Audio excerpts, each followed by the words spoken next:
Hi, I'm Joshua Taylor, and we're going to learn about tracing descendants, an essential strategy to solving your brick wall.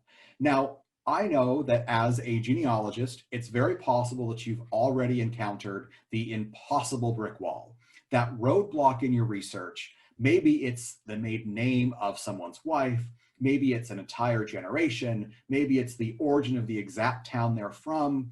All sorts of details can be significant brick walls in our family history research. And sometimes it takes years to break down a brick wall and a lot of patience.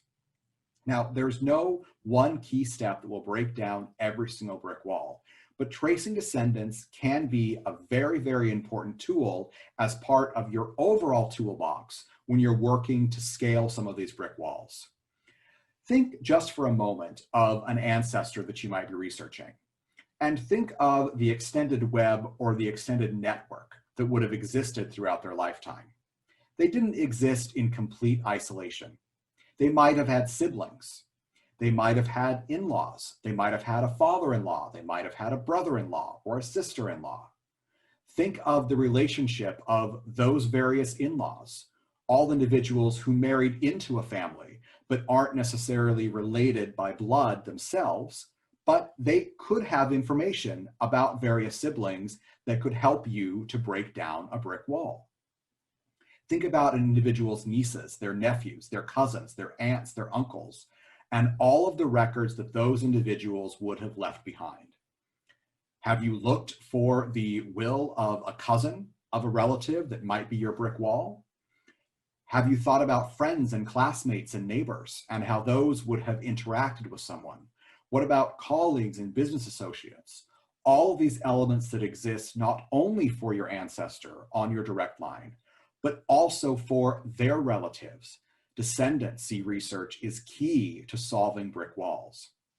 This requires a mindset where we think beyond the direct line. Very often, we are so accustomed to a pedigree chart type approach. We want to find someone's parents, and then we want to find that person's parents and that person's parents. And while that is certainly a lofty and admirable goal, there is so much more in between. And very often, you can't find the parents until you've searched for various siblings, various cousins and nieces and nephews and others that help you to bring about a better picture of someone's entire family tree. So we have to think beyond the direct line. The tree that you see in front of you is the family tree of John W. Shoup. And in nearly every case, in his father and grandparents and great-grandparents and their lines, I would not know who those people were had it not been for descendancy research. Descendancy research was key in actually filling out the direct line of John W. Shoup. And now I know a lot more about it and about him because I engaged in descendancy research. So as we're starting this process to break down your brick wall, it's important to keep in mind that biographical approach. Now, what do I mean by a biographical approach? Well, this means that when you're tackling a specific ancestor or a specific descendant, let's say someone's cousin or a niece or a nephew, that you think beyond just a birth, marriage, or a death date. Our standard family group records often record the birth, marriage, and death information for someone's siblings. It's part of the family unit. But we don't necessarily record information about education and occupation and travel and leisure and details that can actually provide a lot of content and a lot of detail to our family history and might even help us to break down a brick wall. Consider for just a moment a diary or a journal, not kept by your ancestor, but kept by your ancestor's cousin. Is it possible that that cousin mentioned your direct ancestor at some point in a journal or a diary that was kept over a long period of time? Anything's possible. And before you say no, have you checked? Have you looked? Don't assume that there isn't anything there until you've made sure that you've searched for that particular record type and tracked down that descendant and other resources that might be available. So just consider when we're sitting in a diary or journal. Could be a notation about a visit. Maybe the cousin recorded where the family was from in Germany or where the family went to in the United States. and they might be the only person in the family that felt it was necessary to record and preserve that particular piece of information that actually is your own brick wall. When you're also tracing descendants, it's important to look for what happened to that particular individual in the last years of their life. Why? Because sometimes when someone gets older and they're looking for where to live and how to support themselves, if they don't have an immediate family around them, if they're not living next to a son or a daughter or a grandchild who could take care of them, it's possible they will turn to other relatives for support. And this is where descendancy research really becomes key. The remaining contacts someone had towards the end of their life might yield a lot of genealogical gold for you. Someone's death, their burial, where they're actually buried, who took care of the arrangements for that event.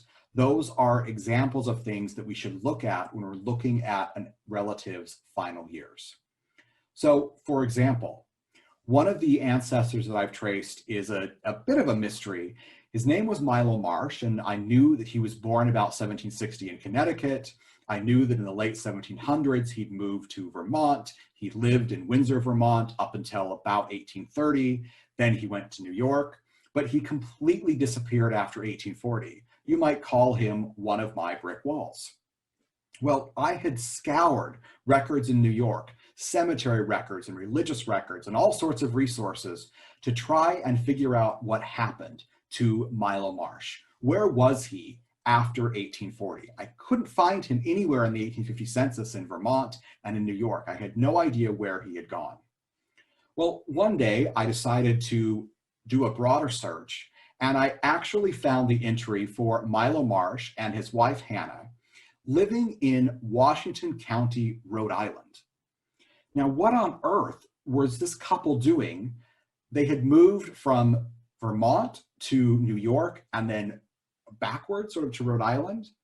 Well, in this case, though he had children whom were living in Vermont, and he probably had a son or two living in New York, Milo and his wife Hannah moved in with Thomas and Wealthy Clocker. Through further research, I determined that Wealthy was actually Wealthy Marsh. That's actually his younger sister, whom he and his wife moved in with towards the end of their lives, which took them from New York to Rhode Island. I don't know exactly when he passed away, but I was able to at least extend his tree out a little bit, find a relative, a sibling connection, which helped me figure out who his parents were and move backwards. But I never would have thought about this approach in the beginning. It's a different state. It's a completely different name at the head of the household there.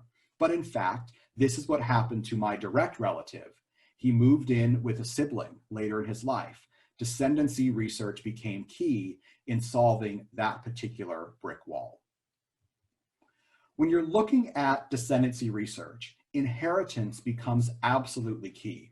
If you're fortunate enough to have records of land and property transfers of a family or a family unit, look for inheritance patterns with an eye for descendancy research. When you're looking at various estate records and other information that might deal with someone's personal belongings, what happened to specific objects and items can be key. What names were passed along from one generation to the next? What traits or patterns might have been passed along? This is all a key part of descendancy research.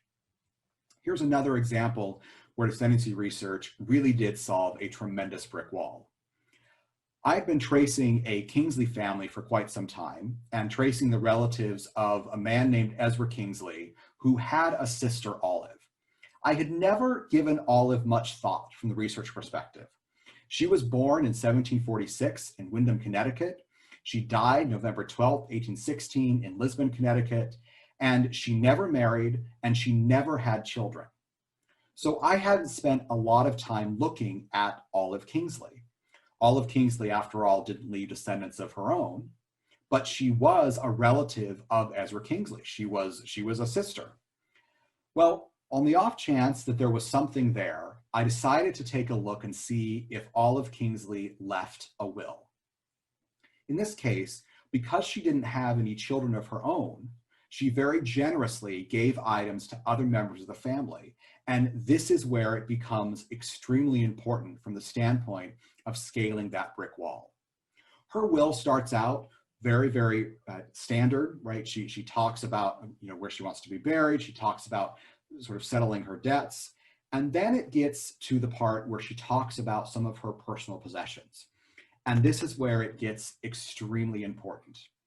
She gives and bequeaths to a niece, Olive Kingsley, daughter of my brother Ezra Kingsley, a string of gold beads. The name passed along, and I now learned that Ezra had a daughter, Olive. Item, I give and bequeath unto my nephews, Ezra, Thomas, Bella, and James Harvey, sons of my brother Ezra Kingsley, all my books and my silver buckles and my stone sleeve buttons. Suddenly, I had all the children, or at least I hope all the children, but I had more than I had in the beginning. I now have Ezra Kingsley's children because of the legacies that Olive left to her niece and to her nephews in the will. It wasn't land. It wasn't vast amounts of property. It was a string of gold beads, some buttons, and some books, but it was an essential step in solving this brick wall. It also helped me learn that she gave a bequest to the Hanover Female Bible Society of Lisbon, all the money that she had left. So it showed some religious affinity for that organization, but it also meant that her money went there, but some of her most treasured items ended up going to her niece and to her nephews and helped solve my brick wall. So even though Olive never married and didn't have any children, she became the ultimate relative I want, because she, in her will, identified members of the family that I had never had any idea existed, and that helped me to make a connection for the Kingsley family. So it's worth spending some time to trace that particular descendant and that particular part of the family. But let's look at another example where tracing descendants is absolutely key. So this individual is William H. Shoup. You might remember the Shoups because you saw that tree of John W. Shoup in the beginning. And I mentioned that all of the ancestry that was available on the Shoup family, I found through descendant research. But how do you do that? Because you have to look for the clues that are there and trace every member of a family. So William H. Shoup is thought to be a brother of John Wesley Shoup. He's got the same name and he's in about the same place. William H. Shoup died in 1904 in the Soldiers and Sailors home in Grand Island, Nebraska, which means that he served in the US Civil War. From what I can tell, he never married, but in the 1880 US Census, he's living with a person identified very, very clearly as his mother. So he's living with this Elizabeth Shoup, his mother, who I'm hoping and thinking is also the mother of John W. Shoup. But it's in the rest of William's life where a lot of information comes to play and where descendancy research becomes absolutely key. So stay with me. So after his mother passed away, William likely went to the Soldiers and Sailors home because he couldn't care for himself. Now, while he was there, he had care, and other members of his family wrote to him and interacted with him at various points. When he died in 1904, his personal effects remained as part of that particular institution. When I visited the Soldiers and Sailors home, I was able to obtain copies of materials that were in his file. Now, his file had various paperwork that talked about his military service. It had a draft of his obituary. It had all sorts of details in there about how he came to the home and some details about his life there. But it also had two very, very important items. One of those is what you see in front of you, and it is a registry return receipt addressed to a Mrs. Nancy Joyner that talks about a letter received from a postmaster in Kansas from the home in Nebraska. So it's a letter that's been transferred back and forth. And then there is an actual copy of a letter. This letter, written February 25th, 1904, it's very likely that this letter didn't arrive at the Soldiers and Sailors home before William had passed away. So he never had a chance to read it. But the letter itself is written to Mr. W.H. Shoup and specifically addresses him as dear brother. talks about information that he was feeling poorly in health, talks about different branches she's making and how she's traveling, and was signed your loving sister Nancy. What a treasure in and of itself to have this piece of paper that William himself was likely unable to ever read, the last letter his sister ever wrote to him. Now, descendancy research comes into play because here's a new possible sibling. And so as you start to trace Nancy Shoup, you learn that she married a man named Benton Joyner, and through a lot of steps you can trace and get down to an individual who had a lot of research material.